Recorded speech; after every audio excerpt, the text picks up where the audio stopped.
ನಮಸ್ತೆ ಕನ್ನಡಿಗರೇ, ನಾನು ನಿಮ್ಮ ಮೈಸೂರು ಲೋಕೇಶ್. ಊಟಿಯಲ್ಲಿರೋ ಕರ್ನಾಟಕ ಗಾರ್ಡನ್, ಊಟಿಯಲ್ಲಿರೋ ಕರ್ನಾಟಕ ಗಾರ್ಡನ್ದು ಪಾರ್ಟ್ 2 ವಿಡಿಯೋ ಹಾಕಿದ್ದೀನಿ, ನೋಡ್ಕೊಂಬರೋದ ಬನ್ನಿ.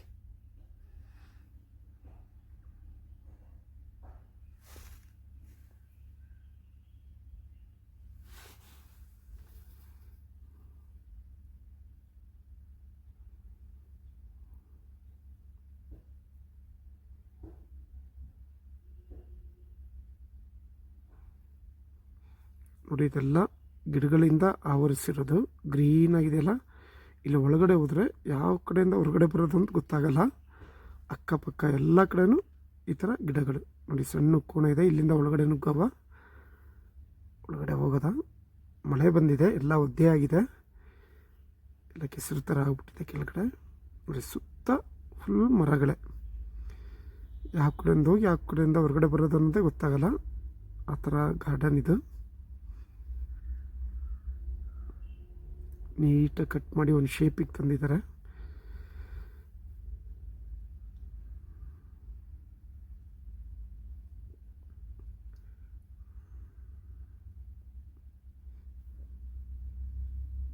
ಒಂದು ಜಾಗ ಫುಲ್ಲು ಗಿಡಗಳಿಂದ ಫುಲ್ ಕವರ್ ಮಾಡಿರ್ತಾರೆ. ಹೊಸ ಅನುಭವ.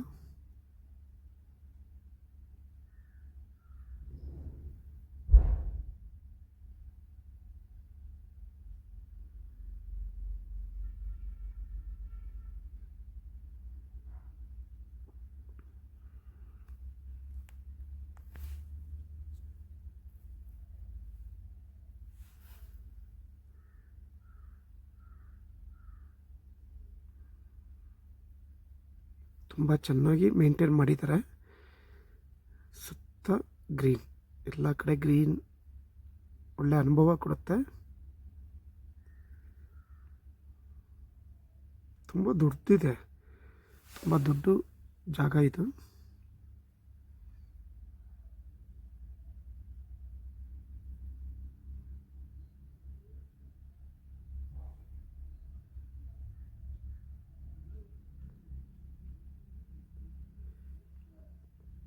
ನೀರಿನ ಫೌಂಟನ್ ಇದೆ ಇಲ್ಲಿ ನೋಡಿ. ಏನು ಕೆರೆ ಥರ ಮಾಡಿದ್ದಾರೆ, ಇದರೊಳಗಡೆ ಮೀನು ಬಿಟ್ಟಿದ್ದಾರೆ. ತುಂಬ ದೊಡ್ಡ ದೊಡ್ಡ ಮೀನುಗಳಿದೆ, ಕಲರ್ ಮೀನುಗಳೆಲ್ಲ ಇದೆ ಇದರಲ್ಲಿ.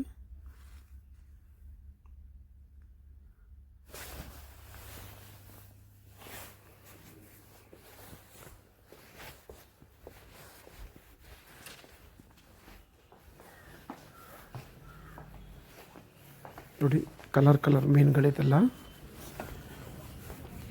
ಇಲ್ಲಿ ಫುಲ್ಲು ನೀರೇ ಬಿಟ್ಟಿದ್ದಾರೆ, ನೀರೊಳಗಡೆ ಫುಲ್ ಮೀನೇ ಬಿಟ್ಟಿದ್ದಾರೆ. ತುಂಬ ದೊಡ್ಡ ಮೀನಿದೆ, ಸಣ್ಣ ಮೀನಿದೆ. ಒಂದು ತಂತಿ ಥರ ಹಾಕಿದ್ದಾರೆ, ಅದೇನು ಕಾರಣ ಗೊತ್ತಿಲ್ಲ. ಒಂದು ತಂತಿ ಥರ ಬ್ಲೂ ಆಕಾರದಲ್ಲಿ ಏನು ಕಾಣ್ತಿದೆ, ಬ್ಲೂ ಆಕಾರದಲ್ಲಿ ಅದು ತಂತಿ ಕಟ್ಟಿರೋದು.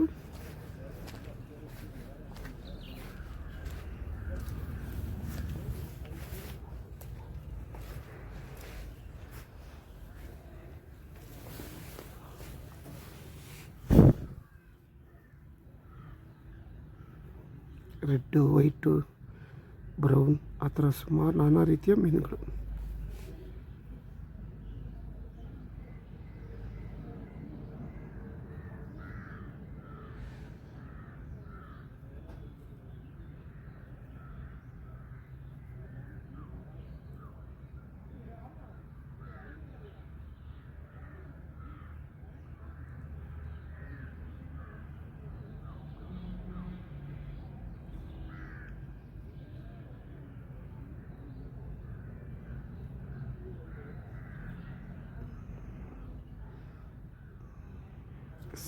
ಹೇಗಿದೆ ನೋಡಿ, ಇದು ತೂಗು ಉಯ್ಯಾಲೆ.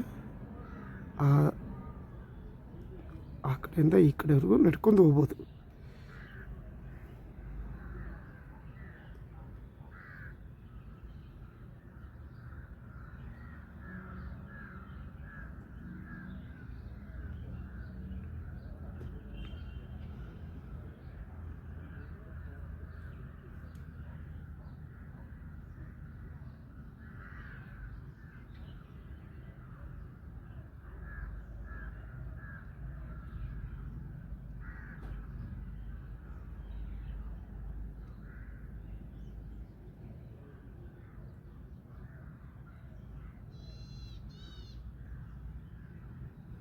ತುಂಬ ಸುಂದರವಾಗಿದೆ. ಊಟಿಗೆ ಬಂದರೆ ಒಂದು ವಿಸಿಟ್ ಕೊಡೋದು ಮರೆಯೋಕ್ಕೆ ಹೋಗಬೇಡಿ.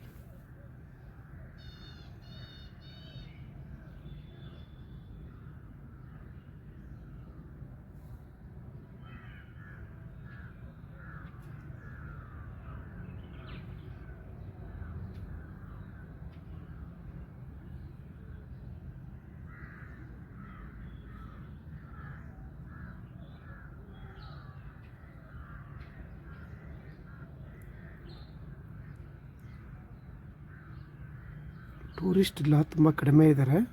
ಅದಕ್ಕೆ ಜನಗಳು ತುಂಬ ಕಡಿಮೆ ಇದ್ದಾರೆ.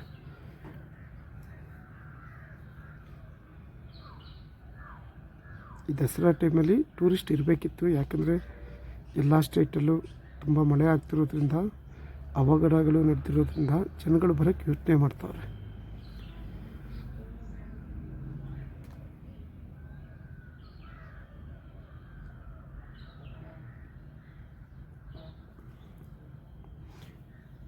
ಇಷ್ಟೆಲ್ಲ.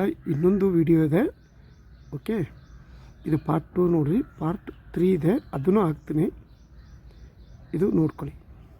ಸಬ್ಸ್ಕ್ರೈಬ್ ಮಾಡ್ಕೊಳ್ಳಿ, ಓಕೆ, ಸಬ್ಸ್ಕ್ರೈಬ್ ಮಾಡ್ಕೊಳ್ಳಿ. ನಾನು ಥರ್ಡ್ ಪಾರ್ಟ್ ಹಾಕೋದು ನಿಮಗೆ